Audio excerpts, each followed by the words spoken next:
ನಿಮ್ಮ ಬಿಸ್ನೆಸ್ ಯಾವುದೇ ಇರಲಿ ಅದನ್ನು ಪ್ರಚಾರ ಮಾಡಬೇಕಾದ್ರೆ ಸುಮನ್ ಟಿವಿಯಿಂದಲೇ ಸಾಧ್ಯ. ಕೂಡಲೇ ಸಂಪರ್ಕಿಸಿ. Welcome to Suman TV. ನಾನು ನಿಮ್ಮ ನರಸಿಂಹಮೂರ್ತಿ. ಈ ದಿನ ನಮ್ಮ ಸ್ಟುಡಿಯೋದಲ್ಲಿ ಹೋರಾಟಕ್ಕಿಳಿದಂತಹ ನ್ಯಾಯಕ್ಕಾಗಿ ಆಲಿಸ್ತಾ ಇರುವಂತಹ ಕಿಟ್ಟಿಯವರು ನಮ್ಮ ಜೊತೆ ಇದ್ದಾರೆ. ಒಬ್ಬ ಪ್ರಭಾವಿ ಸಚಿವರಾದಂತಹ ಜಮೀರ್ ಅಹಮದ್ನವರು ಚಿಕ್ಕಬಳ್ಳಾಪುರಕ್ಕೆ ಬಂದಾಗ ಒಂದು ಡ್ರಾಮಾವೇ ಇಲ್ಲಿ ನಡೆದಿತ್ತು. ಆದರೆ ಈ ದಿನ ನಮ್ಮ ಸ್ಟುಡಿಯೋಗೆ ಅದೇ ವ್ಯಕ್ತಿಗಳು, ನೊಂದ ವ್ಯಕ್ತಿಗಳು ಬಂದಿದ್ದಾರೆ. ನಮ್ಗೆ ಯಾವುದೇ ನ್ಯಾಯ ಸಿಕ್ಕಿಲ್ಲ ಅನ್ನೋದನ್ನ, ಆದ್ರೆ ನೇರ ಚರ್ಚೆ ನಿಮ್ಮೊಟ್ಟಿಗೆ ಇಡುವಂತ ಪ್ರಯತ್ನವನ್ನ ಮಾಡ್ತಾ ಇದ್ದೀವಿ. ಅಣ್ಣ ನಮಸ್ತೆ. ಅಣ್ಣ ನಮಸ್ತೆ. ತಮ್ಮ ಹೆಸರು? ರಾಮಕೃಷ್ಣ, ಜೋಳದ ಕಿಟ್ಟಿ ಸರ್. ಜೋಳದ ಕಿಟ್ಟಿ. ತಮ್ಮ ಮೂಲ ಪೆರೇಸಂದ್ರನೇ ಸರ್. ಪೆರೇಸಂದ್ರ ಪಕ್ಕದಲ್ಲಿ ಹಳ್ಳಿ ಸರ್ ನಮ್ದು, ಆದನಗರ ಹಳ್ಳಿ. ಅದು ಅಡ್ಡ ಹೆಸರು ದಿಗೂರು. ಈಗ ನೀವು ಮೊನ್ನೆ ಎಲ್ಲ ಒಂದು ಘಟನೆಗಳನ್ನೆಲ್ಲ ನಮ್ಮ ಮಾಧ್ಯಮದಲ್ಲಿ ಮತ್ತು ನೇರವಾಗಿ ನೋಡಿದ್ವಿ. ಏನ್ ನಿಮ್ ಸಮಸ್ಯೆ, ಅದನ್ನ ನಿಮ್ಗೆ ನೇರವಾಗಿ ತಿಳಿಸ್ಬೋದ?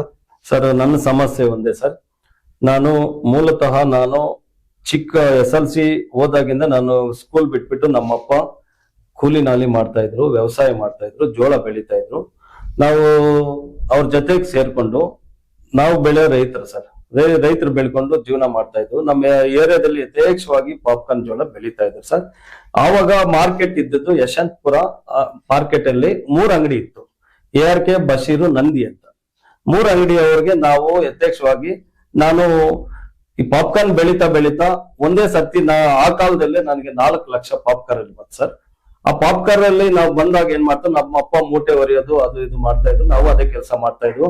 ನಾವು ರೈತರು ಬೆಳೆಯಲ್ಲಿ 4 ಲಕ್ಷ ಯಾವಾಗ ಬಂತು ಅವಾಗ ಏನ್ ಮಾಡ್ತು, ನಾವು 407 ಟೆಂಪೋ ಒಂದು ಪರ್ಚೇಸ್ ಮಾಡಿ ನಮ್ ಜೋಳ ಬೆಳೆದಿರೋದು ಹೊಡಿತಾ ನಮ್ಮ ಯಶವಂತಪುರದಲ್ಲಿ 3 ಅಂಗಡಿ ನಮ್ ಪರಿಚಯ ಆಯ್ತು. ನಮ್ಮ ಏರಿಯಾದಲ್ಲಿ ಯಥೇಚ್ಛವಾಗಿ ಪಾಪ್ಕಾರ್ನ್ ಬೆಳೀತಾ ಇರುವಾಗ ನಾವೇನ್ ಮಾಡ್ತೀವಿ, ನಮ್ ಸ್ವಂತ ಟೆಂಪೋ ನಮ್ಮಪ್ಪ ತೂಕ ಮಾಡಿ ಮೂಟೆ ಹೊಡೆದು ಎತ್ತಾ ಇದ್ರು. ನಾನೇ ಮೂಟೆ ಹೊಡೆದು ಲೋಡ್ ಮಾಡ್ಕೊಂಡು ನಾನೇ ಡ್ರೈವಿಂಗ್ ಮಾಡ್ಕೊಂಡು ದಿನ 3 ಟ್ರಿಪ್ ಯಶವಂತಪುರಕ್ಕೆ ನನ್ನ ಸ್ವಂತ ನಾನೇ ಡ್ರೈವಿಂಗ್ ಮಾಡ್ಕೊಂಡು ಹೊಡಿತಾ ಇದ್ದೆ ಸರ್. ನಾನು ಕಷ್ಟದಿಂದ ಬೆಳೆದಿರೋನು. ನಮ್ ಮೂಲತಃ ಕೂಲಿ ಮಾಡ್ಕೊಂಡು ರೈತಾಪಿ ವರ್ಗದವ್ರು ಸರ್. ನಾವು ಕರೋಡ್ಪತಿಗಳೆಲ್ಲ ಜೀವನಕ್ಕೋಸ್ಕರ ನಮ್ ಟೆಂಪೋ ಓಡಿಸ್ಕೊಂಡು ಮೂಟೆ ಹೊರ್ಕೊಂಡು ನಾವು ಯಶವಂತಪುರಕ್ಕೆ ಸಪ್ಲೈ ಮಾಡ್ತಾ ಇದ್ವು. ಮಾಡ್ತಾ ನಮ್ಗೆ ಅವರು ಮೋಸ ಮಾಡ್ತಾ ಇದ್ರು. ಆವಾಗೇ ಮೋಸ ಮಾಡ್ತಾ ಇದ್ರು ಬೆಂಗಳೂರವರು. ಹೇಳೋದೊಂದು ಮಾಡೋದೊಂದು, ತೂಕದಲ್ಲಿ ಹೊಡಿತಾ ಇದ್ರು. ನಾವು ಎಷ್ಟು ದುಡಿದ್ರು ಅವ್ರಿಗೆ ಸುಮಾರು ನಾನು 6 ರಿಂದ 8 ವರ್ಷ ಸರ್ವಿಸ್ ಮಾಡಿದೀನಿ ಸರ್ ಯಶವಂತಪುರದಲ್ಲಿ. ಯಶವಂತಪುರದಲ್ಲಿ ಸರ್ವಿಸ್ ಮಾಡಿದ್ರೆ ನಮ್ಗೆ ರೈತರಿಗೆ ಇಲ್ಲಿ ಕೊಡಕ್ ಕೂಡ ಆಗ್ತಾ ಇಲ್ಲ. ಅವರೇ ಕಟಿಂಗ್ ಮಾಡಿ ಹೇಳಿರೋದೆಲ್ಲ ಅವಾಗೇ ಮೋಸ ಮಾಡ್ತಾ ಇದ್ರು ಸರ್. ಅವರು ಮುಸ್ಲಿಮ್ಸ್ ಇವಾಗೂ ಇದ್ದಾರೆ. ನಮ್ಗೆ ಮೋಸ ಮಾಡಿ ನಮ್ಗೆ ತೊಂದರೆ ಮಾಡ್ತಾ ಇದ್ರು. ನಾನೇನ್ ಮಾಡಿದೆ, ಇವ್ರ ಹತ್ರ ಹೋದ್ರೆ ನಮ್ಗೆ ಉಲ್ಗಾಲ ಇಲ್ಲ ಅಂತ ಹೇಳ್ಬಿಟ್ಟು ನಾನು ಬ್ಯಾಗಲ್ಲಿ ಶಾಂಪಲ್ ತಗೊಂಡು ಸೀದಾ ವಿಜಯವಾಡ, ವೈಜಾಗ್ ಎಲ್ಲಾ ಕಡೆ ಶಾಂಪಲ್ ತಗೊಂಡು ಹೋಗಿ ನಾನು ಮಾರ್ಕೆಟಿಂಗ್ ಮಾಡಿದೆ ಸರ್. ನನಗೊಂದು ಪಾರ್ಟಿ ವಿಜಯವಾಡ SLS ಅನ್ನೋರು ಒಂದು ಗಿರಾಕಿ ಸಿಕ್ತು ಸರ್. ಶಾಂಪಲ್ ಕೊಟ್ಟು ಬಂದ್ಮೇಲೆ ಅವರು ನಮ್ಗೆ ಆ ಕಾಲದಲ್ಲಿ 9 ಟನ್ ಆರ್ಡರ್ ಕೊಟ್ರು ಸರ್. ನಮ್ಮ ಕುಟುಂಬ ಅಣ್ಣ ತಮ್ಮಂದ್ರು ನಮ್ಮ ಫ್ಯಾಮಿಲಿ ಎಲ್ಲ ಏನ್ ಮಾಡಿದ್ರು, ರಾತ್ರಿ ಅದು ಚಿಕ್ಕ ಜಲಡಿ ಹಿಡಿದ್ಬಿಟ್ಟು ಒಳ್ಳೆ ಕ್ವಾಲಿಟಿ ಮಾಡಿ ಮಾರ್ಕೆಟ್ ಅಲ್ಲಿ ಬಿಟ್ಟು ಸರ್. ಬಿಟ್ಟ ತಕ್ಷಣ ಏನಾಯ್ತು, ನಮ್ಮ ಇವ್ರು ಏನ್ ಮಾಡಿದ್ರು ಎಲ್ಲ ಕಸ ಕಡ್ಡಿ ತುಂಬ್ತಾ ಇದ್ರು. ಅವ್ರ ಮಾರ್ಕೆಟ್ ಬಿದ್ದೋಯ್ತು. ಮಾರ್ಕೆಟ್ ನಮ್ ಮೇಲೆ ಬಂತು ಸರ್. ನಾವ್ ಯಾಕಂದ್ರೆ ರಾತ್ರಿ ಹಗಲು ದುಡಿತಾ ಇದ್ವಲ್ಲ, ಕ್ಲೀನಿಂಗ್ ಮಾಡ್ಕೊಡ್ತಾ ಇದ್ವು. ನಮ್ಮ ಮಾಲ್ಗೆ ಬೇಡಿಕೆ ಬಂತು ಸರ್ ಮಾರ್ಕೆಟ್ ಅಲ್ಲಿ. ಆವಾಗಿಂದ ನಾನು ಯಾವಾಗ ಒಂದು ಪಾರ್ಟಿ ಕೊಟ್ಟೆ, ಒಂದು ಪಾರ್ಟಿಯಿಂದ ಒಂದು ಪಾರ್ಟಿ ಕೊಳ್ಬಿಟ್ಟು ಪೂರ್ತಿ ಇಂಡಿಯಾ ಕಸ್ಟಮರ್ ನಮ್ಮ ಹತ್ರ ಬಂದ್ರು ಸರ್. ನಾವು ದುಡಿಮೆಯಿಂದ ಬಂದು ರೈತರಿಗೆ 25 ವರ್ಷದಿಂದ ನಾನು ಜೋಳ ತಕೊಂತಾ ಇದ್ದೀನಿ.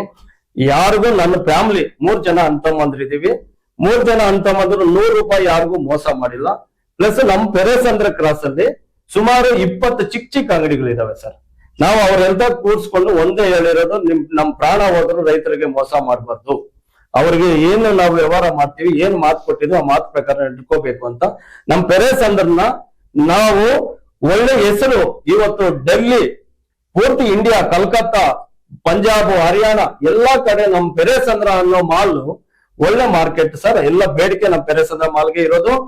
ನಾವು ಆ ತರ ಬೆಳೆಸ್ಕೊಂಡ್ ಬಂದಿದೀವಿ ಸರ್. ಇವನು ಅಕ್ಬರ್, ನಾಸೀರು, ಸದಾಂ 3 ಜನ ನಮ್ಮ ಹತ್ರ ಬರ್ತಾರೆ ಸರ್. ಬಂದು ಮಾಲ್ ಕ್ಯಾಶ್ ಕೊಟ್ಟು ತಕೊಂತಾರೆ. ಪರ್ಚೇಸ್ ಮಾಡ್ತಾ ಎಲ್ಲ ಬ್ಯಾಂಕ್ ಡೀಟೇಲ್ಸ್ ಇದೆ ಸರ್ ನಮ್ಮ ಹತ್ರ. 1 ಲೋಡ್ ತಗೊಳ್ಳೋದು, 2 ಲೋಡ್ ತಗೊಳ್ಳೋದು, ದುಡ್ಡು ಕೊಡೋದು, ಈ ತರ ಮಾಡ್ತಾ ಇದ್ರು 1 ವರ್ಷದಿಂದ. ಸುಮಾರು ಮಾಡ್ತಾ ನಮ್ಮ ಹತ್ರ ನಮ್ಕ ಬೆಳೆಸ್ಕೊಂಡು ಏನ್ ಮಾಡ್ತಾರೆ, ಇವರು ಯಾವುದೋ ಒಂದು ಕಂಪನಿ ಹತ್ರ ಹೋಗ್ತಾರೆ ಸರ್. ವೀರಮಣಿ ಬಿಸ್ಕೆಟ್ ಫ್ಯಾಕ್ಟ್ರಿ ಅಂತ, ಅಕ್ಬರ್, ನಾಸೀರ್ ಫ್ಯಾಕ್ಟ್ರಿ ಹೋಗಿ ವಿಡಿಯೋ ಕಾಲ್ ಮಾಡ್ತಾರೆ. ದೊಡ್ಡ ಫ್ಯಾಕ್ಟ್ರಿ ಇದು. ಬಾಂಬೆಯಿಂದ ವಾರಕ್ಕೆ ತಿಂಗಳಿಗೆ 16 ಗಾಡಿ ಬರ್ತಾ ಇದೆ, ನಮ್ಗೆ ಒಳ್ಳೆ ಗಿರಾಕಿ ಸಿಗ್ತಿದೆ, 5 ಗಾಡಿಗೆ ಇವಾಗ ಆರ್ಡರ್ ಇದೆ, ನಮ್ಗೆ ಇಮಿಡಿಯೇಟ್ ಲೋಡ್ ಮಾಡಿ ಅಂತಾರೆ. ಇವರು ವರ್ಷದಿಂದ ನನ್ನ ಹತ್ರ ನಡ್ಕೊಳ್ತಾ ಇದ್ರು. ಬ್ಯಾಂಕ್ ಅಲ್ಲಿ ಹಣ ಹಾಕಿರೋದನ್ನ ನಾನು ಡೀಟೇಲ್ ನಿಮ್ಗೆ ಕೊಟ್ಟಿದ್ದೀನಿ. ಅವ್ರು ಮಾಡ್ತಾ ಮಾಡ್ತಾ ಮಾಡ್ತಾ ಏನ್ ಮಾಡ್ತಾರೆ, 5 ಗಾಡಿ ಹಾಕ್ಸ್ಕೊಂತಾರೆ ಸರ್. 5 ಗಾಡಿ ಹಾಕ್ಸ್ಕೊಂಡು ಏನ್ ಮಾಡ್ತಾರೆ, ಆ ಕಂಪನಿಗೆ ಮಾಲ್ ಅನ್ಲೋಡ್, ನಮ್ಗೆ ಕಂಪನಿಗೆ ಅಂತ ನಾನು ಬಿಲ್ ಹಾಕ್ಸಿರೋದು ಇವಾಗ ಇದೆ ಎಲ್ಲ 5 ಗಾಡಿನು. 5 ಗಾಡಿ ಅಂದ್ರೆ ಒಂದು ಗಾಡಿ ವ್ಯಾಲ್ಯೂ 27 ಲಕ್ಷ. 27 ಲಕ್ಷ ಇಂಟು 1,35,00,000 ಚಿಲ್ಲರೆದು ಅಮೌಂಟ್ ಹೋಗ್ತದೆ ಸರ್. ಹೋಗ್ತದೆ. ನಾನು ಸ್ವಲ್ಪ ಪ್ರಾಬ್ಲಮ್ ಅಲ್ಲಿ ಇದ್ದೆ, ಫೋನ್ ಮಾಡಲಿಲ್ಲ, 2-3 ಸರ್ತಿ ಮಾತೆ ಕೊಡ್ತೀನಿ ಅಣ್ಣ ಅಂತ ವ್ಯವಹಾರ ಮಾಡ್ತಾ ಇದ್ರು. ಪ್ಲಸ್ ಏನಾಗ್ತದೆ, 1-2 ತಿಂಗಳ ಹಿಂದ್ಗಡೆ ನಾಸೀರ್ ಅನ್ನೋನು ಮೈನ್ ಸರ್, ಒಳ್ಳೆ ಹುಡುಗ, ಸ್ವಲ್ಪ ಮಾತು ಮೇಲೆ ನಡ್ಕೊಳ್ಳೋನು ಅಂತ ಹೇಳ್ಬಿಟ್ಟು ಅವ್ನ ಮಾತು ಬೆಳೆಸ್ಕೊಂಡಿದ್ದ, ಒಳ್ಳೆ ನಮ್ಕ ಗಳಿಸ್ಕೊಂಡಿದ್ದ. ಅವನ ಹೆಸರು ಮೇಲೆ ಸರ್ ನನ್ನ ನಾಸೀರ್ ಸದಾಂ ಅಕ್ಬರ್ ಅನ್ನೋನು ಡೂಪ್ಲಿಕೇಟ್ ಅಂತ ನಾನು ಎಲ್ಲಾ ಮಾರ್ಕೆಟ್ ಅಲ್ಲಿ ಕೆಟ್ಟ ಹೆಸರಿದೆ ಅಂತ ನಾನು ಕೊಟ್ಟಿಲ್ಲ ಸರ್. ಏನ್ ಮಾಡ್ತಾನೆ, 5 ಗಾಡಿ ನಾಸೀರು ಅಕ್ಬರ್ ಇಬ್ಬರು ಸೇರಿ 5 ಗಾಡಿ ಏನ್ ಮಾಡ್ತಾರೆ, ಕಂಪನಿಗೆ ಇಳಿಸಿದ. ಯಾವುದು ಪವಿತ್ರ ಕೋಲ್ಡ್ ಸ್ಟೋರ್ ಅಂತ, ಪವಿತ್ರ ಕೋಲ್ಡ್ ಸ್ಟೋರ್ಗೆ ಎತ್ಕೊಂಡೋಗಿ ಮಾಲ್ನ ಇಳಿಸ್ತಾರೆ sir. Pavitra cold store Chinnapete Pavitra agro cold store private limited, ಇಲ್ಲಿ 5 ಗಾಡಿನೂ ಇಳಿಸ್ತಾರೆ ಸರ್. 5 ಗಾಡಿನ ಇಳಿಸ್ಬಿಟ್ಟು ಏನ್ ಮಾಡ್ತಾರೆ, ಈ ಒಂದೊಂದು ಗಾಡಿಯಲ್ಲಿ 1000 ಪ್ಯಾಕೆಟ್ ಹೋದಾಗ ಒಂದು ಇದರಲ್ಲಿ ಇನ್ನು 838 ಯಾವ ಹೆಸರಲ್ಲಿ ಇಳಿಸ್ತಾರೆ, SS ಟ್ರೇಡರ್ಸ್ ಸೈಯದ್ ಅಕ್ಬರ್ ಪಾಷಾ, ಇವ್ರ ಹೆಸರಲ್ಲಿ ಕೋಲ್ಡ್ ಅಲ್ಲಿ ಅನ್ಲೋಡ್ ಮಾಡ್ತಾರೆ ಸರ್. 1000 ಪ್ಯಾಕೆಟ್ ಅಲ್ಲಿ ಏನ್ ಮಾಡ್ತಾರೆ, ಗಾಡಿಯಿಂದ ಒಂದು 150-200 ಪ್ಯಾಕೆಟ್ ಹಂಗೆ ಆರ್ಡರ್ಗೆ ಇಳಿಸ್ಬಿಡ್ತಾರೆ. 838 ಪ್ಯಾಕೆಟ್ ಒಂದು ಗಾಡಿಯಲ್ಲಿ ಅನ್ಲೋಡ್ ಮಾಡ್ತಾರೆ ಕೋಲ್ಡ್ ಅಲ್ಲಿ. ಸೈಯದ್ ಅಕ್ಬರ್ ಪಾಷಾ ಅಂತ 800 ಪ್ಯಾಕೆಟ್ ಒಂದು ಗಾಡಿಯಲ್ಲಿ ಅನ್ಲೋಡ್ ಮಾಡ್ತಾರೆ, ಎಲ್ಲ 1000 ಪ್ಯಾಕೆಟ್. ಇದರಲ್ಲಿ ಒಂದು 840 ಪ್ಯಾಕೆಟ್, ಈ ತರ ಎಲ್ಲ ಕೋಲ್ಡ್ ಅಲ್ಲಿ ಅನ್ಲೋಡ್ ಮಾಡ್ಕೊಂತಾರೆ. ಮಾಡ್ಬಿಟ್ಟು ಏನ್ ಮಾಡ್ತಾರೆ, ಇದನ್ನ ಪೂರ್ತಿ ಸೇಲ್ ಮಾಡ್ಬಿಡ್ತಾರೆ ಅವರು. ಪೂರ್ತಿ ಅಂದ್ರೆ ಇನ್ನೊಂದು 700 ಪ್ಯಾಕೆಟ್ ಇದೆ ಸರ್ ಕೋಲ್ಡ್ ಸ್ಟೋರ್ ಅಲ್ಲಿ. ಅದು ನಮ್ಮ ಪೊಲೀಸ್ ಅವರು ಹೋಗಿ ಅದು ನಾವು ಹೋಗಿ ಸೀಸ್ ಮಾಡಿಸಿ ಬಂದಿದೀವಿ, ಇವತ್ತು ಅಲ್ಲೇ ಇದೆ. ನಾನು ಕೋರ್ಟ್ ಮುಖಾಂತರ ಅದು ರಿಲೀಸ್ ಮಾಡಿಸ್ಕೊಂತೀನಿ. ಉಳಿದಿದ್ದ ಮಾಲ್ ಎಲ್ಲ ಸೇಲ್ ಮಾಡ್ತಾರೆ ಸರ್. ಸೇಲ್ ಮಾಡ್ಬಿಟ್ಟು ಏನ್ ಮಾಡ್ತಾರೆ, ನನಗೆ ಇವಂದು ಸ್ವಿಚ್ ಆಫ್ ಬಂತು ಸರ್. 2-3 ದಿವಸ ಫೋನ್ ಮಾಡಿದ್ರು ಸ್ವಿಚ್ ಆಫ್. ಯಾರು, ನಾಸೀರ್ದು. ನನಗೆ ಯಾಕೆ ಡೌಟ್ ಬಂತು ಸರ್, ಏನ್ ಇವನು ಸ್ವಿಚ್ ಆಫ್ ಯಾವತ್ತೂ ಮಾಡಿಲ್ಲ, 1 ವರ್ಷದಿಂದ ಇವಾಗ ಸ್ವಿಚ್ ಆಫ್ ಬರ್ತಾ ಇದೆ ಅಂತ ಹೇಳ್ಬಿಟ್ಟು ಭಯ ಆಯ್ತು. ಭಯ ಆದ ತಕ್ಷಣ ಏನ್ ಮಾಡ್ತೀನಿ, ನಾನು ವೀರಮಣಿ ಬಿಸ್ಕೆಟ್ ಕಂಪನಿದು ಇಂಟರ್ನೆಟ್ ನಲ್ಲಿ ಮಗಳಿಗೆ ಹೇಳ್ತೀನಿ, ಇದೊಂದು ಸ್ವಲ್ಪ ಚೆಕ್ ಮಾಡಮ್ಮ, ಅದು ಫೋನ್ ನಂಬರ್ ಏನಾದ್ರು ಸಿಗುತ್ತೇನೋ ಅಂತ ರಾತ್ರಿ 7:00ವರೆಗೆ ಹೇಳ್ತೀನಿ. ಹೇಳಿದ್ರೆ ಅದು ಅವ್ರ ಹೆಸರು ಹೊರ ತಕ್ಷಣ ಫೋನ್ ನಂಬರ್ ಎಲ್ಲ ಬರ್ತದೆ. ಫೋನ್ ನಂಬರ್ ಬಂದ ತಕ್ಷಣ ಏನ್ ಮಾಡ್ತೀನಿ, ನಾನು ಅವ್ರಿಗೆ ಫೋನ್ ಮಾಡ್ತೀನಿ, ಸರ್ ನಿಮ್ ಕಂಪನಿ ಮೇಲೆ ನನ್ನ 5 ಗಾಡಿ ಬಿಲ್ಲಿಂಗ್ ಆಗಿದೆ, ನಿಮ್ GST ನಂಬರ್ ಇದೆ, ಎಲ್ಲ ಡೀಟೇಲ್ ನಮ್ಮ ಹತ್ರ ಬಿಲ್ ಇದೆ, ನಿಮ್ಮ ಹತ್ರ ಪೇಮೆಂಟ್ ಬರೋದಿದೆ, ನನಗೆ ಪೇಮೆಂಟ್ ಬಂದಿಲ್ಲ. ಅವ್ರೇನ್ ಹೇಳ್ತಾರೆ, ನಮ್ಗೆ ಯಾವ್ದು ಮಾಲೆ, ನಾವು ಅಷ್ಟು ಮಾಲ್ ಇಳಿಸೋದು ಇಲ್ಲ, ನಾವು ಅಷ್ಟು ಮಾಲ್ ಖರೀದಿ ಮಾಡಲ್ಲ, ಯಾವಾಗ 1 ಟನ್ 500 kg 1000 kg ನಮ್ಗೆ ಯೂಸ್ ಆಗೋದು, ಇದು ಜಾಸ್ತಿ ಯೂಸ್ ಇಲ್ಲ ಅಂತ ಹೇಳ್ತಾರೆ. ಆವಾಗ ನಮ್ಗೆ ಶರೀರ ಬೆವರು ಬಂದ್ಬಿಡ್ತದೆ ಸರ್, ಭಯಭೀತಿ ಆಗ್ಬಿಡ್ತೀವಿ. ಭಯಭೀತಿ ಆಗ್ಬಿಟ್ಟು ಹಂಗೆ ನಮ್ಮ ತಮ್ಮ ಮೂರ್ತಿ ಅಂತಿದ್ದಾರೆ ಆಚೆ, ಅವ್ರು ಕರ್ಸ್ಬಿಟ್ಟು ಇಮಿಡಿಯೇಟ್ ಕಾರ್ ಎತ್ಕೊಪ್ಪ ಅಂತೀನಿ. ಬಟ್ಟೆನೂ ತಗೊಳ್ಳಲ್ಲ ಸರ್. ನಮ್ಮ ಅಳಿಯ, ನಾನು, ಡ್ರೈವರ್, ಅಳಿಯ ಫ್ರೆಂಡ್ 4 ಜನ ಹೈದರಾಬಾದ್ಗೆ ಹೋಗ್ತೀವಿ ಸರ್. ಬೆಳಗ್ಗೆ ಹೋದ ತಕ್ಷಣ ನಾಸೀರ್ ಮನೆಗೆ ಹೋಗ್ತೀವಿ. ನಾಸೀರ್ ಮನೆ ಒಳಗಡೆ ಇರ್ತಾನೆ, ಬಾಗಿಲು ಒಂದು ಅರ್ಧ ಗಂಟೆ ತಗ್ತೀನಿ, ಬಾಗಿಲು ತೆಗಿಲಿಲ್ಲ ಸರ್. ಮತ್ತೆ ಇವನು ಅಕ್ಬರ್ ಅನ್ನೋರು ಬರ್ತಾನೆ, ಎಲ್ಲ ಹೋಗಿದ್ದಾರೆ, ಬರ್ತಾರೆ, ಮನೆಯಲ್ಲಿ ಯಾರು ಇಲ್ಲ, ಟಿಫನ್ ಮಾಡ್ಕೊಂಡು ಬರ್ತಾನೆ ಅಂತ ನಮ್ಗೆ ಕರ್ಕೊಂಡು ಹೋಗ್ತಾನೆ. ಟಿಫನ್ ಮಾಡ್ಕೊಂಡು ಅವ್ರ ಮನೆ ಹತ್ರ ಬರ್ತೀವಿ, ಆಚೆ ಬೀಗ ಹಾಕಿರ್ತಾರೆ, ಗಾಡಿ ತಗೊಂಡು ಎಸ್ಕೇಪ್ ಆಗಿರ್ತಾರೆ ಸರ್. ಯಾರು, ನಾಸೀರ್. ಆವಾಗ ಬೆಳಗ್ಗೆಯಿಂದ ಸಾಯಂಕಾಲವರೆಗೂ ಅಲ್ಲೇ ಇರ್ತೀವಿ. ಸಾಯಂಕಾಲ ಇನ್ನೊಬ್ಬ ತಮ್ಮ ಬರ್ತಾನೆ, ಸದಾಂ ಅಂತ, ಫೋನ್ ಮಾಡಿದ್ರೆ ಬರ್ತಾನೆ. ಬಂದ್ರೆ ಅವ್ನು ಹೇಳ್ತಾನೆ, ಅನ್ನ ಎಲ್ಲೋ ಹೋಗಿದ್ದಾರೆ, ಗೋಲ್ಡ್ ಬಿಸ್ನೆಸ್ಗೆ ಹೋಗಿದ್ದಾರೆ, ಸ್ವಲ್ಪ ಒಂದು 10 ದಿವಸ ಆದ್ಮೇಲೆ ಬರ್ತಾರಣ್ಣ ಅಂತ ಹೇಳ್ತಾರೆ. ನಾವೇನ್ ಮಾಡ್ತೀವಿ, ಆಯ್ತು ಅವ್ರ ಮನೆಯಲ್ಲೇ ಬಂದಿದೀವಿ ಅಂತೇಳಿ ಏನ್ ಮಾಡಿದ್ರೆ ಅದು ಊಟ ತಿಂತೀವಿ ಸರ್. ಊಟ ತಿಂದ್ಬಿಟ್ಟು ನಾವು ಬಂದ್ಬಿಡ್ತೀವಿ. ಮತ್ತೆ ಏನ್ ಮಾಡ್ತಾರೆ, 2 ದಿವಸ ಬಿಟ್ಕೊಂಡು ಏನ್ ಮಾಡ್ತಾರೆ, ಅವನು ಸದಾಂ ಅನ್ನೋನು ಲಾಸ್ಟ್ ಅವನು ನಮ್ಮನೆ ನಾವು ಹೋಗಿ ಪೊಲೀಸ್ ಕಂಪ್ಲೇಂಟ್ ಮಾಡ್ತಾನೆ. ಏನಂತ, ನಮ್ಮ ಮನೆ ಹತ್ರ ಬಂದು ಹರಾಸ್ಮೆಂಟ್ ಮಾಡ್ತಾ ಇದ್ದಾರೆ ರಾಮಕೃಷ್ಣ ಅನ್ನೋರು ಅಂತೇಳಿ ಪೊಲೀಸ್ ಕಂಪ್ಲೇಂಟ್ ಕೊಡ್ತಾರೆ. ನಾವೇನ್ ಮಾಡ್ತೀವಿ, ಪೊಲೀಸ್ ಕಂಪ್ಲೇಂಟ್ ನಮ್ಗೆ ಭಯ ಆಗ್ಬಿಡ್ತು. ಏನಪ್ಪಾ, ನಂದೇ 1,90,00,000 ಬರೋದಿದೆ, ಇವನೇ ನಮ್ಮ ಮೇಲೆ ಕಂಪ್ಲೇಂಟ್ ಮಾಡಿದಾರಂತ ನಮ್ಗೆ ತುಂಬಾ ಸುಸ್ತಾಗ್ಬಿಡ್ತದೆ ಸರ್. ನಾವು ಪೊಲೀಸ್ ಸ್ಟೇಷನ್ಗೆ ಹೋಗಿಲ್ಲ, ಫಸ್ಟ್ ಪೊಲೀಸ್ ಸ್ಟೇಷನ್ ಹೋಗಿರೋದು ಅವರೇ. ಆಮೇಲೆ ಏನ್ ಮಾಡ್ತೀನಿ, ಪೊಲೀಸ್ ಅವ್ರಿಗೆ ಫೋನ್ ಮಾಡ್ತೀನಿ, ನಿಮ್ಮ ಮೇಲೆ ಇದು ಅರ್ಜಿ ಬಂದಿದೆ, ಪೊಲೀಸ್ ಕಂಪ್ಲೇಂಟ್ ಅಂತ. ಏನ್ ಸರ್ ಅಂದ್ರೆ ಈ ತರ ಅವ್ರ ಮನೆ ಹತ್ರ ಹೋಗಿ ಹರಾಸ್ಮೆಂಟ್ ಮಾಡ್ತಾ ಇದಾರೆ ಅಂತ ಅವರು ಕಂಪ್ಲೇಂಟ್ ಕೊಟ್ಟಿದ್ದಾರೆ ಅಂತ ಹೇಳ್ತಾರೆ. ನಾನೇನ್ ಮಾಡ್ತೀನಿ, ನಾನು ಬೆಳಗ್ಗೆಯಿಂದ ಸಾಯಂಕಾಲ ಅಲ್ಲಿ ಏನ್ ನಡೀತದೆ ಎಲ್ಲ ವಿಡಿಯೋ ಮಾಡಿಸಿದ್ದೆ ಸರ್. ನಾನು ವಿಡಿಯೋ ಮಾಡಿಸಿರೋದು ಅವರಿಗೆ ಇಮಿಡಿಯೇಟ್ ಕಳಿಸ್ತೀನಿ ಸರ್, ಪೊಲೀಸ್ ಅವ್ರಿಗೆ ಕಳಿಸ್ಬಿಟ್ಟು, ಸರ್ 1,89,27,000 ನನ್ನ ಅಮೌಂಟ್ ಬರೋದಿದೆ, ಕೇಳಕ್ ಬಂದಿದ್ದೀನಿ, ನಾನು ಯಾವುದೇ ತರ ಗಲಾಟೆ ಮಾಡಿಲ್ಲ ಅಂತ ಹೇಳಿ ಕೇಳಿದ ತಕ್ಷಣ ಅವ್ರಿಗೆ ಅನುಮಾನ ಬಂದ್ಬಿಟ್ಟದೆ ಇದು ಫ್ರಾಡ್ ಆಗಿದೆ ಅಂತ. ಅವ್ರೇನು FIR ಏನು ಆಗಿಲ್ಲ. ಮತ್ತೆ ವಾರ ಬಿಟ್ಕೊಂಡು ಎಲ್ಲ ಬಿಲ್ಸ್ ನನ್ನ ಹತ್ರ ಏನೇನ್ ಡಾಕ್ಯುಮೆಂಟ್ಸ್ ಇದೆ ಎಲ್ಲ ತಗೊಂಡು ಅಲ್ಲಿ ಹೋಗಿ ಕಂಪ್ಲೇಂಟ್ ಕೊಡಕ್ ಹೋಗ್ತೀನಿ ಸರ್. ಎಲ್ಲಿ ಹೈದರಾಬಾದ್ ಅಲ್ಲಿ. ಅವ್ರೇನ್ ಹೇಳ್ತಾರೆ, ನೀನು ಇಲ್ಲಿ ಕೊಟ್ರೆ ನಡೆಯಲ್ಲ, ಒಂದು ಕಾಪಿ ಸೆಟ್ ತಕೊಂತಾರೆ, ನೀನು ಇಲ್ಲಿ ಕೊಟ್ರೆ ನಡೆಯಲ್ಲ, ನೀನು ಎಲ್ಲಿ ನೀನು ವ್ಯವಹಾರ ನಡೆದಿದೆ ನೋಡಿ ಎಲ್ಲಿ ಮಾಡಿದೀರಾ ಅಲ್ಲಿ ಹೋಗಿ ಕಂಪ್ಲೇಂಟ್ ಮಾಡಿ ಪೊಲೀಸ್ ಅವ್ರು ಕರ್ಕೊಂಡು ಬನ್ನಿ, FIR ಹಾಕ್ಸ್ಕೊಂಡು ಅವ್ರು ನಾವ್ ಎತ್ಸ್ಕೊಡ್ತೀವಿ ಅಂತ ಹೇಳ್ತಾರೆ ಸರ್. ಹಂಗ ಹೇಳಿದ ತಕ್ಷಣ ನಾನು ವಾಪಸ್ ಬಂದ್ಬಿಟ್ಟೆ ಸರ್. ಅಲ್ಲಿಂದ ಬಂದು ಒಂದು ವಾರ 10 ದಿವಸ ಹೋಗಿ ಪೊಲೀಸ್ ಅವ್ರನ್ನ ಕೇಳ್ಕೊಂಡೆ ಸರ್, ಈ ತರ ನಾನು ಅನ್ಯಾಯ ಆಗಿದ್ದೀನಿ, ತುಂಬಾ ರೈತರದ್ದು ಮಾಲ್ ಅದು, ನಾನು ಸಾಲ ತಗೊಂಡಿದ್ದೀನಿ, ಈ ತರ ಸಪ್ಲೈ ಮಾಡಿದ್ದೀನಿ, ನಮ್ಗೆ ಸಹಾಯ ಮಾಡಿ ಸರ್. SP ಸಾಹೇಬ್ರ ಹತ್ರ ಹೋಗ್ತೀನಿ ಸರ್ ಕಂಪ್ಲೇಂಟ್ ತಗೊಂಡು. ಅವ್ರು ಆಯ್ತು, ಇಷ್ಟು ದುಡ್ಡು ಏನಕ್ಕೆ ಕೊಟ್ಟಕ್ ಹೋದ್ರಿ, ಹಂಗೆ ಹಿಂಗೆ ಅಂತೇಳಿ, ಆಯ್ತು ಅಂತೇಳಿ ನಿಮ್ಗೆ ಹೆಲ್ಪ್ ಮಾಡ್ತೀನಿ ಅಂತ ಹೇಳ್ತಾರೆ ಸರ್ SP ಸಾಹೇಬ್ರು. ನಾವೇನ್ ಮಾಡ್ತೀನಿ, ಅವ್ರ ಹತ್ರ ಕಂಪ್ಲೇಂಟ್ ಕೊಟ್ಬಿಟ್ಟು ಸಬ್ ಇನ್ಸ್ಪೆಕ್ಟರ್ ನಮ್ ಲೋಕಲ್ ಪೊಲೀಸ್ ಸ್ಟೇಷನ್ ಅಲ್ಲಿ ಅವತ್ತು ಹೋದಾಗ ಇರ್ಲಿಲ್ಲ, ಮಾರನೇ ದಿವಸ ಹೋದೆ ಕಂಪ್ಲೇಂಟ್ ತಗೊಂಡ್ರು. ಕಂಪ್ಲೇಂಟ್ ತಗೊಂಡು ರೆಡಿ ಆದ್ರು ಸರ್ ನಮ್ ಜೊತೆ ಬರಕ್ಕೆ. SP ಸಾಹೇಬ್ರ ಹತ್ರ ಹೋಗಿ ಎಲ್ಲ ಕೇಳ್ಕೊಂಡ್ಮೇಲೆ ಪರ್ಮಿಷನ್ ಕೊಟ್ರು, ಬಂದ್ರು ಸರ್. 4 ಜನ PC, ಒಬ್ರು ಸಬ್ ಇನ್ಸ್ಪೆಕ್ಟರ್ ಜಗದೀಶ್ ರೆಡ್ಡಿ ಬಂದು ಅಲ್ಲಿ ಕರ್ಕೊಂಡು ಹೋದೆ ಸರ್. ಕರ್ಕೊಂಡು ಹೋದ ತಕ್ಷಣ ಎಲ್ಲರೂ ಎಸ್ಕೇಪ್. ಒಬ್ಬನ್ ಸಿಗ್ತಾನೆ, ಅಕ್ಬರ್ ಅನ್ನೋನು, ಕರ್ಕೊಂಡ್ ಬರ್ತಾರೆ. ಬಂದ್ಬಿಟ್ಟು ಅವನು ಡ್ರಾಮಾ ಮಾಡ್ತಾನೆ, ನನಗೂ ಇದಕ್ಕೇನು ಸಂಬಂಧ ಇಲ್ಲ ಹಂಗೆ ಹಿಂಗೆ ಅಂತ ಹೇಳ್ಬಿಟ್ಟು ಅವರು ಭಯ ಆಗ್ಬಿಟ್ಟು ಏನ್ ಮಾಡ್ತಾರೆ, ಅವ್ರ ಹತ್ರ ಒಂದು ಅರ್ಜಿ ಬರ್ದು ಕೊಟ್ಬಿಟ್ಟು ಬೆಳಗ್ಗೆ ಬಾ ಅಂತ ಹೇಳ್ಬಿಟ್ಟು ಸಿಗ್ನೇಚರ್ ಮಾಡಿಸ್ಕೊಂಡು ಕಳಿಸ್ತಾರೆ ಸರ್. ಕಳಿದ ತಕ್ಷಣ ಮಾರನೇ ದಿವಸ ಪೊಲೀಸ್ ಸ್ಟೇಷನ್ ಹತ್ರ ಹೋಗ್ತೀವಿ, ಅವ್ನ್ ಬರಲ್ಲ ಸರ್. ಅವರು ಅಕ್ಕಂದ್ರ ಹತ್ರ ಹಾಸ್ಪಿಟಲ್ದು ಬಿಲ್ಲು, ಹಾಸ್ಪಿಟಲ್ ಅಡ್ಮಿಟ್ ಮಾಡಿದ್ದಾರೆ ಅಂತ ಹೇಳಿ ಬಿಲ್ ಕಳಿಸ್ತಾರೆ ಸರ್, ಹಾಸ್ಪಿಟಲ್ ಬಿಲ್. ಅವನು ಎಸ್ಕೇಪ್ ಆಗ್ಬಿಡ್ತಾನೆ ಸರ್. ಮತ್ತೆ ಇನ್ನೇನ್ ಕೆಲಸ ಆಗಲ್ಲ ಅಂತ ಹೇಳಿ ಅಲ್ಲಿಂದ ನಾವು ವಾಪಸ್ ಬಂದ್ಬಿಡ್ತೀವಿ ಸರ್. ವಾಪಸ್ ಬಂದು ಏನ್ ಮಾಡ್ತೀವಿ, ನಾನ್ ಪೊಲೀಸ್ ಸ್ಟೇಷನ್ ಹತ್ರ ಮತ್ತೆ SP ಸಾಹೇಬ್ರ ಹತ್ರ ಹೋದೆ, ಸರ್ ನಾನು ತುಂಬಾ ಅನ್ಯಾಯ ಆಗ್ಬಿಟ್ಟಿನಿ, ಏನೋ ಸಹಾಯ ಮಾಡ್ಲೇಬೇಕು ಅಂತ ಹೇಳಿ ಹೋಗ್ತೀವಿ ಸರ್. ಹೋದ ತಕ್ಷಣ ಮತ್ತೆ ಲೊಕೇಶನ್ ಹಾಕೊಂಡು ಹೋಗ್ತೀವಿ. ಅವನು ವಿಜಯವಾಡದಲ್ಲಿ ಇದ್ದಾನೆ. ವಿಜಯವಾಡದಲ್ಲಿ ಅವನು ಲೊಕೇಶನ್ ಬಂದ್ ಸರ್. ಇಮಿಡಿಯೇಟ್ ನಾವು ಗಾಡಿಯಲ್ಲಿ ಹೋದ್ರೆ ಲೇಟ್ ಆಗ್ತದೆ, ಫ್ಲೈಟ್ ಟಿಕೆಟ್ ಬುಕ್ ಮಾಡ್ತೀವಿ ಸರ್. ಟೋಟಲ್ 6 ಜನ ಹೋಗ್ತೀವಿ. ಫ್ಲೈಟ್ ಬುಕ್ ಮಾಡಿ ಅಲ್ಲಿ ಹೋಗಿ ರೂಮ್ಗೆ ಹೋಗ್ತೀವಿ, ಲೊಕೇಶನ್ ಹಾಕ್ತಿವಿ, ಸರೌಂಡಿಂಗ್ ಅಲ್ಲಿ ಕಾಣ್ತು ಸರ್. ಇನ್ನು ಹೋಗೋಣ ಅನ್ನೋಷ್ಟೊತ್ತಿಗೆ ಊಟ ಮಾಡಿರಲ್ಲ, ಊಟ ಮಾಡ್ಕೊಂಡು ಹೋಗೋಣ ಹಿಡಿಯೋಣ ಅನ್ನೋಷ್ಟೊತ್ತಿಗೆ ಅವನ್ ಏನ್ ಮಾಡ್ತಾನೆ, ನಂದು ಅವ್ರ ಮನೆಯಲ್ಲಿ ಪೊಲೀಸ್ ಇದ್ದಾರೆ ಸರ್, ಒಬ್ರು ಲೇಡೀಸು. ಅವರು ನಾವು ಎಲ್ಲಿ ಇದ್ದೀವಿ, ಎಲ್ಲಿ ಓಡಾಡ್ತಾ ಇದೀವಿ, ಇಮಿಡಿಯೇಟ್ ನಂದು ಲೊಕೇಶನ್ ಮಾಡಿ ಇವ್ರಿಗೆ 3 ಜನ ಅಂತಮ್ಮಂದ್ರಿಗೂ ಶೇರ್ ಮಾಡ್ತಾರೆ. ನಾನು ವಿಜಯವಾಡ ಹೋಗಿ ಇಳಿದ ತಕ್ಷಣ ಏನ್ ಮಾಡ್ತಾರೆ, ಅವನು ಟ್ರೈನ್ ಹತ್ಬಿಟ್ಟು ಹೈದರಾಬಾದ್ಗೆ ಎಸ್ಕೇಪ್ ಆಗ್ತಾನೆ ಸರ್. ಆವಾಗ ಏನ್ ಮಾಡ್ತೀವಿ, ನಾವು ನೋಡ್ತಾ ಇದೀವಿ, ಆವಾಗ 70 ಕಿಲೋಮೀಟರ್ ಪಾಸ್ ಆಗಿರ್ತದೆ ಸರ್ ಟ್ರೈನ್. ಅವ್ರು ಸಬ್ ಇನ್ಸ್ಪೆಕ್ಟರ್ ಸಾಹೇಬ್ರು ಇಮಿಡಿಯೇಟ್ ಬ್ಯಾಗ್ ಎಲ್ಲ ಎತ್ಕೊಳ್ರಿ, ಇವನು ಪಾಸ್ ಆಗ್ಬಿಟ್ಟಿದ್ದಾನೆ ಹೈದರಾಬಾದ್, ಟ್ರೈನ್ ಅಲ್ಲಿ ಹೋಗ್ತಾ ಇದ್ದಾನೆ ಅಂತ ಹೇಳ್ಬಿಟ್ಟು ಲೊಕೇಶನ್ ಹಾಕೊಂಡು 2 ಕಾರು ಟ್ರೈನ್ ಚೇಂಜ್ ಮಾಡ್ತೀವಿ ಸರ್.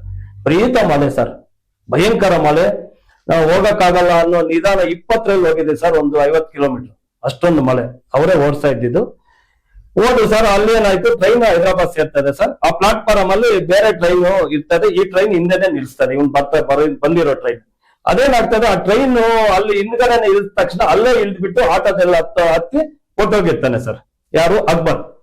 ಅವನ್ನ ನಾವ್ ಏನ್ ಗೆಸ್ ಮಾಡ್ತೀವಿ, 2 ಹೆಂಡತಿ ಸರ್, ಅವ್ರಿಗೆ 7 ಜನ ಮಕ್ಕಳು. ಚಿಕ್ಕ ಹೆಂಡತಿಗೆ ಮನೆ ಹತ್ರನೇ ಹೋಗೋದು, ಇವನು ಇನ್ನೆಲ್ಲಿ ಹೋಗಲ್ಲ ಅಂತೇಳಿ ನಾವು ಚಿಕ್ಕ ಹೆಂಡತಿ ಮನೆ ನೋಡಿದ್ವಿ ಸರ್, ಚರ್ಚ್ ಮಾಡಿ ಹೋಗಿ ನೋಡಿದ್ವಿ. ಹೋಗಿದ್ದಾಗ ಏನ್ ಮಾಡ್ತಾರೆ, ಚಿಕ್ಕ ಹೆಂಡತಿ ಮನೆ ಹತ್ರ ಹೋದ್ರು ಸರ್. ಅವ್ರು ಏನ್ ಮಾಡಿದ್ದಾರೆ, 4 ಕಿಲೋಮೀಟರ್ ದೂರದಲ್ಲಿ ಮನೆ ಚೇಂಜ್ ಮಾಡಿರ್ತಾರೆ ಸರ್. ಯಾರು, ಈ ಅಕ್ಬರ್ ಆ ಮನೆಯಲ್ಲಿ ಇರಲ್ಲ. 4 ಕಿಲೋಮೀಟರ್ ಲೊಕೇಶನ್ ಹಾಕೊಂಡು ಅಲ್ಲಿ ಹೋದ್ರೆ ದೊಡ್ಡ ಅಪಾರ್ಟ್ಮೆಂಟ್ಗಳು, ಅಲ್ಲಿ ಎಲ್ಲಿ ಮನೆ ಹಿಡಿಯೋದು, ಎ ಲೊಕೇಶನ್ ಬರಲಿಲ್ಲ, C ಲೊಕೇಶನ್ ಬಂತು.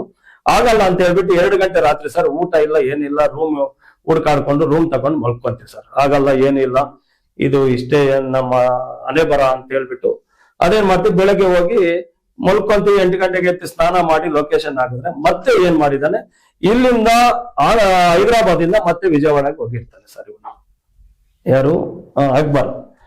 ಆವಾಗ ಏನ್ ಮಾಡ್ತೀವಿ, ನಾವ್ ಇಲ್ಲ ಅಲ್ಲೇ ಇದ್ಬಿಟ್ಟು ಸ್ಟೇ ಆಗ್ಬಿಟ್ಟು 2 ಪೊಲೀಸ್ ಅವರಿಗೆ ಫ್ಲೈಟ್ ಟಿಕೆಟ್ ಬುಕ್ ಮಾಡಿ ಹೈದರಾಬಾದ್ ಕಳಿಸ್ತೀನಿ ಸರ್. ಅಲ್ಲಿ ಹೋದ್ರೆ ಹೈದರಾಬಾದ್ ಇಂದ ಅವ್ರು ಇಳಿದ ತಕ್ಷಣ ಏನ್ ಮಾಡಿದಾನೆ, ಅವನು ಮತ್ತೆ ವೈಜಾಗ್ಗೆ ಶಿಫ್ಟ್ ಆಗಿರ್ತಾನೆ. ಇವರು ಟ್ರೈನಲ್ಲಿ ವೈಜಾಗ್ ಹೋಗಿ ಇಬ್ರು ಅಲ್ಲಿ ಹೋಗ್ತಾರೆ ಸರ್. ಅವನ ಜೊತೆಲ್ಲ ಅಲ್ಲಿ ವೈಜಾಗ್ ಅಲ್ಲಿ 5 ಜನ ರಾತ್ರಿ ಎಲ್ಲ ಹುಡುಕ್ತಾರೆ, ರೂಮ್ಗಳಲ್ಲಿ ಇರಲ್ಲ. ಅವ್ನು ಯಾವ್ದೋ ಒಂದು ಅಂಗಡಿ ಮಾಡಿದಾನೆ ವೈಜಾಗ್ ಅಲ್ಲಿ, ಆ ಅಂಗಡಿಯಲ್ಲಿ ಇರ್ತಾನೆ. ಅಲ್ಲಿ ಲೋಕಲ್ ನನ್ನ ಪಾರ್ಟಿ ಒಬ್ರು ಇದಾರೆ, ಅವ್ರು ಕೇಳಿದ್ರೆ ಅವ್ರ ಅಂಗಡಿ ಬೆಳಗ್ಗೆ ಹೋಗಿ ತೋರಿಸ್ತಾರೆ, ಅಲ್ಲೇ ಇರ್ತಾನೆ. ಅವ್ರು 5 ಜನ ಇರ್ತಾರೆ, ಇವ್ರಿಬ್ರು ಹೋಗಿರ್ತಾರೆ. ಮತ್ತೆ ಅವ್ರು ಏನ್ ಮಾಡ್ತಾರೆ, ಲೋಕಲ್ ಪೊಲೀಸ್ ತಗೊಂಡು ಅವನ್ನ ಎತ್ತಾಕೊಂಡು ಬರ್ತಾರೆ ಸರ್. ಬೆಳಗ್ಗೆ ಎತ್ತಾಕೊಂಡು ಬಂದ ತಕ್ಷಣ ಏನ್ ಮಾಡ್ತಾರೆ, ಬಂದ ತಕ್ಷಣ ಇವ್ರ ಅಕ್ಕಂದ್ರ ಫ್ಯಾಮಿಲಿ ಎಲ್ಲ ಬರ್ತಾರೆ ಸರ್, ದೊಡ್ಡ ದೊಡ್ಡ ಲಾಯರ್ ಕರ್ಕೊಂಡು ಬಂದು. ಸಬ್ ಇನ್ಸ್ಪೆಕ್ಟರ್ ನಾವು ಮಾತಾಡ್ತೀವಿ ಸರ್, ಇಲ್ಲ ನಾವು ದುಡ್ಡು ಅವ್ರು ಸೆಟಲ್ಮೆಂಟ್ ಮಾಡ್ತೀವಿ, 50 ಲಕ್ಷ ಕ್ಯಾಶು, ಇನ್ನು ₹1 ಕೋಟಿ ಚೆಕ್ ತಗೊಂಡ್ ಬರ್ತಾ ಇದೀವಿ ಅಂತ ಹೇಳಿ ಬರ್ತಾರೆ ಸರ್. ಕ್ಯಾಶು ತಗೊಂಡ್ ಬರ್ತಾ ಇದಾರೆ, ನಮ್ ತಮ್ಮನೇ ಮಾತಾಡಿದಾರೆ ಅವ್ರ ಹತ್ರ. ಅವ್ರಿಗೆ ಹೇಳ್ತಾರೆ ಬರ್ತಾ ಇದೀವಿ, ದುಡ್ಡು ತಗೊಂಡ್ ಸೆಟಲ್ಮೆಂಟ್ ಮಾಡ್ತೀವಿ ಅಂತ. ಅಷ್ಟೊತ್ತಿಗೆ ಈ ಪುಣ್ಯಾತ್ಮ ಎಂಟ್ರಿ ಆಗ್ತಾನೆ ಸರ್. ಯಾರು? ಜಮೀರ್ ಅಹಮದ್ ಮಿನಿಸ್ಟರ್ ಎಂಟ್ರಿ ಆಗ್ತಾರೆ. ಎಂಟ್ರಿ ಆಗ್ಬಿಟ್ಟು ಸಬ್ ಇನ್ಸ್ಪೆಕ್ಟರ್ಗೆ ಫೋನ್ ಮಾಡ್ತಾರೆ, ತುಂಬಾ ನಮ್ಮ ರಿಲೇಷನ್ ಅವರು, ಬೇಕಾಗಿರೋರು, ಏನೋ ಸಹಾಯ ಮಾಡಿ ಅವ್ರು ಬಿಟ್ಟು ಕಳ್ಸಿ. ಅವ್ರು ಏನ್ ಮಾಡ್ತಾರೆ, ಸುಸ್ತಾಗ್ಬಿಡ್ತಾರೆ. ಏನು ಇದು ಮಿನಿಸ್ಟರ್ ಲೆವೆಲ್ ಎಲ್ಲ ಹೋಗ್ತಾ ಇದೆ ಇದು ಕೇಸು ಅಂತ ಹೇಳ್ಬಿಟ್ಟು ಅವರು ನಾನು ಕರೀತಾರೆ. ನೋಡಪ್ಪ ಇವರು ಜಮೀರ್ ಅಹಮದ್ ಮಿನಿಸ್ಟರ್ ಮಾಡಿದ್ದಾರೆ ನೋಡಿ ಅಂತೇಳಿ ಫೋನ್ ಸಂಭಾಷಣೆ ಎಲ್ಲ ನೋಡಿಸ್ತಾರೆ. ನೋಡಿದ ತಕ್ಷಣ ಅದೇನಾಗ್ತಾರೆ, ಅವರು ಏನು ಮಾಡ್ಲಿಲ್ಲ ಸರ್, ಒಂದ್ ಏಟ್ ಹೊಡೆದಿಲ್ಲ ಅವರು. ಎಲ್ಲ ನಿನ್ನೆ ಟಿವಿಯಲ್ಲಿ ಹೇಳಿದಾನೆ ಹೊಡೆದಿದ್ದಾರೆ ಅಂತ. ಭಗವಂತ ಮೇಲೆ ಪ್ರಮಾಣ ಮಾಡಿ ಹೇಳ್ತೀನಿ, ಯಾರು ಒಂದು ಏಟ್ ಹಾಕಿಲ್ಲ ಸರ್ ಅವನ ಮೇಲೆ, ಬರೀ ಸುಳ್ಳು ಹೇಳ್ತಾ ಇದ್ದಾನೆ. ಆಮೇಲೆ ಜೇಸಿ ಅದೇನ್ ಮಾಡ್ತಾರೆ, ಕೋರ್ಟ್ಗೆ ಕರ್ಕೊಂಡು ಹೋಗ್ತಾರೆ. ಕೋರ್ಟ್ 6 ದಿನ ಕಸ್ಟಡಿ ಕೊಡ್ತಾರೆ. ಕಸ್ಟಡಿ ಕೊಟ್ಟ ತಕ್ಷಣ ಸಾಯಂಕಾಲ ಸರ್ ಅವ್ನು ಕರ್ಕೊಂಡೋಗಿ 20 ಟನ್ ಮಾಲ್ ಇತ್ತಲ್ಲ, ಅವ್ನು ಕರ್ಕೊಂಡೋಗಿ ಆ ಮಾಲ್ ಎತ್ಕೊಂಡು ರಿಕವರಿ ಮಾಡೋಣ ಅಂತ ಅನಂತಪುರವರೆಗೂ ಹೋಗ್ತಾರೆ ಸರ್. ಹೋದ ತಕ್ಷಣ ಅವನು ಬಾತ್ರೂಮ್ಗೆ ಹೋಗ್ಬೇಕು ಅಂತಾನೆ. ಬಾತ್ರೂಮ್ಗೆ ಹೋಗೋ ಬಿಟ್ಟಿರ್ತಾರೆ ಸರ್ ಇವರು. ಬಿಟ್ಟ ತಕ್ಷಣ ಬಾತ್ರೂಮ್ಗೆ ಹೋಗ್ದಿರ ತಲೆ ಹಿಂಗ್ ಹೊಡ್ಕೊಂತಾನೆ ಸರ್ ಗೋಡೆಗೆ. ಇಲ್ಲಿ ಸ್ವಲ್ಪ ಗಾಯ ಮಾಡ್ಕೊಂಡ ತಕ್ಷಣ ಇವ್ರಿಗೆ ಭಯ ಆಗ್ಬಿಡ್ತದೆ, ಯಾಕಂದ್ರೆ ಕೋರ್ಟ್ ಮ್ಯಾಟ್ರ್, ಕೋರ್ಟ್ ಇಂದ ಕೊಟ್ಟಿರೋದು ನಾವು ಸೇಫ್ಟಿ ಆಗಿ ಕೊಡ್ಬೇಕು ಅಂತ ಹೇಳ್ಬಿಟ್ಟು ಅವ್ರೇನ್ ಮಾಡ್ತಾರೆ, ಭಯ ಆಗಿ ರಕ್ತ ಬ್ಲಡ್ ಬರ್ತದೆ ಅಂತೇಳಿ ವಾಪಸ್ ಕರ್ಕೊಂಡು ಬಂದು ನೈಟ್ ಎಲ್ಲ ಅವನ್ನ ಸೇಫ್ಟಿ ಆಗಿ ಇಟ್ಕೊಂಡು ಬೆಳಗ್ಗೆ ಜೇಸಿ ಕೊಡ್ತಾರೆ ಸರ್. ಇಷ್ಟು ಅವ್ರ ಹತ್ರ ಆಗಿರೋ ಸರ್. ಆಮೇಲೆ ಬೇಲ್ ಬರ್ತದೆ, ಅವನು ಹೊಟ್ಟೋಗ್ತಾನೆ ಜೈಲಿಂದ. ಆಮೇಲೆ ಎಲ್ಲಾ ಇದಕ್ಕೆ ಕಾರಣ ಜಮೀರ್ ಅಹಮದ್ ಸರ್. ಅವರು ಯಾರೋ ಸ್ವಂತ ರಿಲೇಷನ್ ಇದ್ದಾರೆ. ಈ ಫ್ರಾಡ್ಗೆಲ್ಲ ಅವರೇ ಸರ್ ಕಾರಣ. ಅವರೊಂದು ಎಂಟ್ರಿ ಆಗಿಲ್ಲ ಅಂದಿದ್ರೆ ಈ ಮ್ಯಾಟರ್ ಅಲ್ಲಿ ನಮ್ ಆರಾಮಾಗಿ ನಮ್ ದುಡ್ಡು ಬರ್ತಾ ಇದ್ರು, ಇಷ್ಟೊತ್ತಿಗೆ ಇಷ್ಟು ರಾದ್ದಾಂತಾನು ಆಗ್ತಾ ಇರ್ಲಿಲ್ಲ. ಅವ್ರು ದುಡ್ಡು ಕೊಡ್ತಾ ಇದ್ರು, ಸೆಟಲ್ಮೆಂಟ್ ಮಾಡ್ಕೊಂಡು ಆರಾಮಾಗಿ ಅವ್ರಷ್ಟಕ್ಕೆ ಅವ್ರು ಇರ್ತಾ ಇದ್ರು, ನನ್ನಷ್ಟಕ್ಕೆ ನಾನು ನಿಂತು ನಾನು ರೈತರಿಗೆ ಕೊಡೋರ್ಗೆಲ್ಲ ಕೊಟ್ಬಿಟ್ಟು ನೆಮ್ಮದಿಯಾಗಿರ್ತಾ ಇದೆ ಸರ್.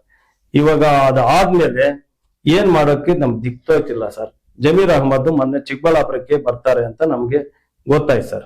ಬಾಗೇಪಲ್ಲಿಗೆ ಬರ್ತಾರೆ ಅಂತ ಗೊತ್ತಾಯ್ತು, ಚಿಕ್ಕಬಳ್ಳಾಪುರ ಗೊತ್ತಿರ್ಲಿಲ್ಲ. ಆಮೇಲೆ ಗೊತ್ತಾಯ್ತು ಚಿಕ್ಕಬಳ್ಳಾಪುರ ಬರ್ತಾರೆ ಅಂತ. ನಾವು ಡಿಸೈಡ್ ಆಗ್ಬಿಟ್ಟಿದ್ವಿ ಸರ್ ಮನೆಯಲ್ಲಿ. ಇವಾಗ ಈ ಅಣ್ಣ ಹತ್ರನೇ ನಾನು ತಗೊಂಡಿದ್ದೀನಿ ಸರ್ 10 ಲಕ್ಷದ್ದು ಜೋಳ. 2 ತಿಂಗಳ ಟೈಮ್ ತಗೊಂಡು ಕೊಟ್ಟಿದ್ದೀನಿ. ಕೇಳಿ ಪಕ್ಕದಲ್ಲಿ ಇದ್ದಾರೆ, 2 ತಿಂಗಳ ಟೈಮು, ₹200 ಜಾಸ್ತಿ ಹಣ, ನನ್ ಪೇಮೆಂಟ್ ಟೈಟ್ ಇದೆ, ಕೊಡೋರು ಹಿಂದಿನವ್ರು ಕೊಡ್ಬೇಕು ಅಂತ ಹೇಳಿ ಇವ್ರ ಹತ್ರನೂ 10 ಲಕ್ಷ ಸಾಲ ಜೋಳ ಸಾಲ ತಗೊಂತೀನಿ. ಮತ್ತೆ ಇವ್ರು ಲಕ್ಷ್ಮೀಪತಿ ಅಂತ, ಇವ್ರ ಹತ್ರ 20 ಲಕ್ಷ ಜೋಳ ನಾನು 2 ತಿಂಗಳ ಸಾಲಕ್ಕೆ ತಗೊಂತೀನಿ ಸರ್. ಈ ತರ ಸುಮಾರು ಮಾರ್ಕೆಟ್ ಅಲ್ಲಿ ಬಾಗೇಪಲ್ಲಿ 2-3 ಇದ್ದಾರೆ. ಎಲ್ಲರ ಹತ್ರನು ನಾನು ಏನ್ ಮಾಡ್ತೀನಿ, ₹200 ಬಜಾರ್ಗಿಂತ ಜಾಸ್ತಿ ಎಲ್ಲ, ಯಾಕಂದ್ರೆ ನಾನು ದುಡ್ಡಿಲ್ಲ, ಅವನ ಹತ್ರ ದುಡ್ಡು ನಿಂತೋಗಿತ್ತು. ಎಲ್ಲ ಇಂಥವ್ರ ಹತ್ರ 2 ತಿಂಗಳು 3 ತಿಂಗಳು ಸಾಲ ತಕೊಂಡು ಹಿಂದೆ ಕೊಡುವಂತವ್ರಿಗೆಲ್ಲ ಇದು ಮಾರ್ಬಿಟ್ಟು ಕೊಟ್ಬಿಡ್ತೀನಿ ಸರ್. ಆ ತರ ಕೊಡ್ತಾ ಕೊಡ್ತಾ ಏನಾಯ್ತು, ಸಾಲ ಜಾಸ್ತಿ ಬೆಳೀತಾ ಬಂತು. ಕೊಡೋರು ರೈತರು ತುಂಬಾ ಗಲಾಟೆ ಬರ್ತಾ ಇದಾರೆ, ಮನೆ ಹತ್ರ ಬರ್ತಾರೆ, ತುಂಬಾ ಟಾರ್ಚರ್. ನಮ್ ಮಗಳ ಮದುವೆ ಇದೆ, ಮಕ್ಕಳಿಗೆ ಫೀಸ್ ಕಟ್ಬೇಕು, ನೀನ್ ಯಾಕೆ ನಮ್ಮ ಮಾಲ್ ತಗೊಂಡೆ, ಟಾರ್ಚರ್ ಮನೆಯಲ್ಲಿ ಪ್ರೀತ ಟಾರ್ಚರ್ ಸರ್. ತಟ್ಕೊಳ್ಳಕ್ಕೆ ಆಗ್ತಾ ಇಲ್ಲ. ಬೆಳಗ್ಗೆ ಎದ್ದ ತಕ್ಷಣ ಗ್ಯಾಂಗ್ಗಳು ರಿಲೇಷನ್ ಎಲ್ಲ ಫ್ಯಾಮಿಲಿ ಎಲ್ಲ ಬರ್ತಾ ಇದಾರೆ ಮನೆ ಹತ್ರ ಬಂದು. ಈ ಟಾರ್ಚರ್ ತಟ್ಕೊಳಕ್ ಆಗಲ್ಲ, ಇವು ನಮ್ಗೆ ಸಾವೊಂದೇ ಅಂತ ಹೇಳ್ಬಿಟ್ಟು ಮೊನ್ನೆ ಒಂದು ಪಾಯ್ಸನ್ ಬಾಟಲ್ ತಗೊಂಡೆ ಸರ್, 10 ಲೀಟರ್ ಚಿಕ್ಕಬಳ್ಳಾಪುರದಲ್ಲಿ. ಡೆತ್ ನೋಟ್ ಬರ್ದು ಬಿಟ್ಟೆ ಸರ್. ನನ್ನ ರಕ್ತದಲ್ಲಿ ಜಮೀರ್ ಅಹಮದ್, ಹೈದರಾಬಾದ್, ನಾಸೀರ್, ಸದಾಂ, ಅಕ್ಬರ್ 3 ಜನ ಕಾರಣ ಅಂತ ಹೇಳಿ ನಾನು ಬ್ಲಡ್ ಅಲ್ಲಿ ಬರ್ದ್ಬಿಟ್ಟು ಹೋದೆ ಸರ್. ಯಾಕಂದ್ರೆ ಪೊಲೀಸ್ ಅವ್ರಿಗೆ ಗೊತ್ತಾದ್ರೆ ಅವರು ಅಲ್ಲಿ ಹೋಗಕ್ ಬಿಡಲ್ಲ, ಲಾಕ್ ಮಾಡ್ತಾರೆ ಅಂತ ಹೇಳ್ಬಿಟ್ಟು ನಾನೇನ್ ಮಾಡಿದೆ, ಒಬ್ಬನೇ ಹೋದೆ ಸರ್. ರೈತರು ಕೆಲವ್ರು ಬಂದಿದ್ರು ಸರ್, ನಾನು ಒಬ್ಬರೇ ಹೋದ್ರೆ. ಹಂಗ ನೋಡ್ಬಿಟ್ಟು ನನ್ನ ತರ್ದ್ಬಿಟ್ರು ಸರ್ ಜಮೀರ್ ಅವ್ರ ಹತ್ರ ಹೋಗಕ್ಕೆ. ಆದ್ರೂ ಅವ್ರು ಬಾ ಅಂದ್ರು, ಹೋದೆ ಸರ್. ಅವ್ರು ನಾನು ಏನಂತ ಮಾತಾಡಿದ್ದೀನಿ ವಿಡಿಯೋದಲ್ಲಿ ಸರಿಯಾಗಿ ನೋಡ್ದ ಅಂತ ನನಗೆ ಒಂಥರ ಅವಾಜ್ ಆಗದಂಗೆ ಮಾತಾಡಿದೆ. ಸ್ವಾಮಿ, ನಾನು ಕಷ್ಟದಲ್ಲಿದ್ದೀನಿ, ನಾನು ರೈತರು ಕೊಡೋದಿದೆ, ನಮ್ ಪ್ರಾಣ ತೆಗಿತಾ ಇದಾರೆ, ಸತ್ತೋಗ್ತಾ ಇದೀವಿ, ನಮ್ಗೆ ಸಹಾಯ ಮಾಡಿ ಅಂತ ಹೋದ್ರೆ ಮುಂಚೆ ವಿಡಿಯೋಗಳೆಲ್ಲ ಬಂದಿತ್ತು, ಕೇರ್ ಮಾಡಲಿಲ್ಲ, ಅವ್ರು ಮೀಡಿಯಾದಲ್ಲಿ ರೆಸ್ಪಾನ್ಸೇ ಕೊಟ್ಟಿಲ್ಲ ಸರ್. ಮತ್ತೆ ಪೊಲೀಸ್ ಅವರೆಲ್ಲ ರಾಜಧಾಂತ ಆಯ್ತು ಎಳ್ಕೊಂಡ್ ಬಂದ್ಬಿಡ್ತಾರೆ ಸರ್. ನಾನು ಆದ್ರೂ ಕೆಳಗಡೆ ಹತ್ಕೊಂಡು ಕೂತ್ಕೊಂಡ್ಬಿಟ್ಟೆ ಸರ್. ಎಲ್ಲಾ ನೋಡಿ ನಮ್ಗೆ 3 ದಿವಸ ಮನೆ ಆಚೆ ಹೋಗಕ್ಕೆ ಬೇಜಾರಾಗ್ಬಿಟ್ಟಿದೆ ಸರ್. ನಾವು ಮಾನ ಮರ್ಯಾದೆ ಬೆಳೆಯೋ ಬದುಕುವಂತವ್ರು, ಸಮಾಜದಲ್ಲಿ ಅವಮಾನ ಆಯ್ತಲ್ಲ ಅಂತ ಹೇಳ್ಬಿಟ್ಟು 3 ದಿವಸ ಮನೆ ಬಿಟ್ಟು ಆಚೆ ಬಂದಿಲ್ಲ ಸರ್. ಇವತ್ತು ಬಂದಿದ್ದೀನಿ. ಈ ತರ ಮೋಸ ಮಾಡಿದ್ದಾರೆ ಸರ್. ನಮ್ಗೆ ತುಂಬಾ ಅನ್ಯಾಯ ಆಗಿದೆ. ಜಮೀರ್ ಅವರೇ ಸರ್ ಇದಕ್ಕೆ ನೇರ ಕಾರಣ. ಗ್ರೌಂಡ್ ರಿಪೋರ್ಟ್ ಎಲ್ಲ ತಿಳ್ಕೊಂಡಿದ್ದಾರೆ ಸರ್. ಎಲ್ಲರೂ ನನ್ನ ಪರ ಇದ್ದು ಅವರು ಕಾತ್ಕೊಂಡು ಆಚೆ ಬಂದ ತಕ್ಷಣ ಎಲ್ಲ ಒಬ್ಬರ ಮೇಲೆ ಒಬ್ರು ಕ್ವಶನ್ ಕೇಳ್ತಾರೆ ಸರ್. ಬುಡಾಪೆಗಳ ಮಾತುಗಳು ಹೇಳ್ತಾರೆ ಸರ್. ಫಸ್ಟ್ ಬರ್ತಾ ಈ ಪಾಯಿಂಟ್ ಎಲ್ಲರೂ ರೈಸ್ ಆದ ತಕ್ಷಣ ಆವಾಗ ದಾರಿಗೆ ಬರ್ತಾರೆ ಸರ್. ನಮ್ಮ ರೈತರು, ನಮ್ಮ ಅನ್ನ ಕೊಡೋರು, ನಾವು ಅವ್ರಿಗೆ ಮೋಸ ಮಾಡಲ್ಲ, ಅನ್ನ ಕೊಡೋರ್ಗೆ ನಾವು ಮೋಸ ಮಾಡಿದ್ರೆ ನಮ್ಗೆ ಒಳ್ಳೇದಾಗಲ್ಲ, ಅವನ್ ಯಾರೇ ಆಗ್ಲಿ ಅಕ್ಬರು ಕರ್ಸ್ಬಿಟ್ಟು ಇವ್ರಿಗೆ ನಾಳೆನೆ ಇವ್ರಿಗೆ ನ್ಯಾಯ ಕೊಡಿಸ್ತೀನಿ ಅಂತ ಹೇಳ್ಬಿಟ್ಟು ಹೋಗ್ಬಿಟ್ಟು ಕರ್ಸ್ಕೊಂಡು ಮಾರನೇ ದಿವ್ಸನೇ ನೀನ್ ಎತ್ಕೊಂಡೋಗಿ ಆ ಪ್ರೆಸ್ ಕ್ಲಬ್ ಅಲ್ಲಿ ನನ್ನ ಮೇಲೆ ವಿರುದ್ಧ ಸ್ಟೇಟ್ಮೆಂಟ್ ಕೊಡಿಸ್ತೀಯಲ್ಲಪ್ಪ, ನಿನ್ಗೆ ಮಾನ ಮರ್ಯಾದೆ ಏನಾದ್ರೂ ಇದೆಯಾ? ನಿನಗೆ ರೈತರ ಮೇಲೆ ಕಾಳಜಿ ಇದೆಯಾ? ನಾನು ಒಬ್ಬ ಕಾಂಗ್ರೆಸ್ ಕಾರ್ಯಕರ್ತ ರೀ, ನಾನು ಒಬ್ಬ ಬ್ಲಾಕ್ ಪ್ರೆಸಿಡೆಂಟ್ ರೀ, 4 ವರ್ಷ ಪಾರ್ಟಿಗೆ ದುಡ್ಡಿನಿ. ನಾನು ವ್ಯಾಪಾರ, ನಾನು 1 ರೂಪಾಯಿ ಸಂಪಾದನೆ ಮಾಡಿರೋದ್ರಲ್ಲಿ ನಾನು ಪಾರ್ಟಿ ಖರ್ಚು ಮಾಡಿದೀನಿ. ನಾನು ಯಾರಿಗೂ ದ್ರೋಹ ಮಾಡಿಲ್ಲ, ನಮ್ಮ ಪಾರ್ಟಿಗೆ ದ್ರೋಹ ಮಾಡಿಲ್ಲ. ಇಂಥ ಟೈಮಲ್ಲಿ ನೀನು ನಮ್ ಕಡೆ ಇರೋ ಬದಲು, ನಮ್ಮ ರೈತರ ಬಗ್ಗೆ ಕಾಳಜಿ ಇರೋದ್ ಬದಲು ನೀನ್ ಯಾರೋ ಹೈದರಾಬಾದ್ ನಿಮ್ ರಿಲೇಷನ್ಗೆ ನೀನ್ ಸಪೋರ್ಟ್ ಮಾಡ್ತೀಯ. ಅವ್ರು ಕರ್ಸ್ಕೊಂಡು ಅವ್ರು ಕೊಡೋದೇನೋ ಕೊಟ್ಬಿಡ್ರಯ್ಯ, ಕರ್ಸ್ತೀನಿ ಅಂತ ಹೇಳ್ಬಿಟ್ಟು ಕೂಡ್ಸ್ಕೊಂಡು ನ್ಯಾಯ ಮಾಡೋ ಬದಲು ನೀನ್ ಎತ್ಕೊಂಡೋಗಿ ಪ್ರೆಸ್ ಮುಂದೆ ಕೂಡಿಸ್ತೀಯ ಅವ್ರ ಹತ್ರ.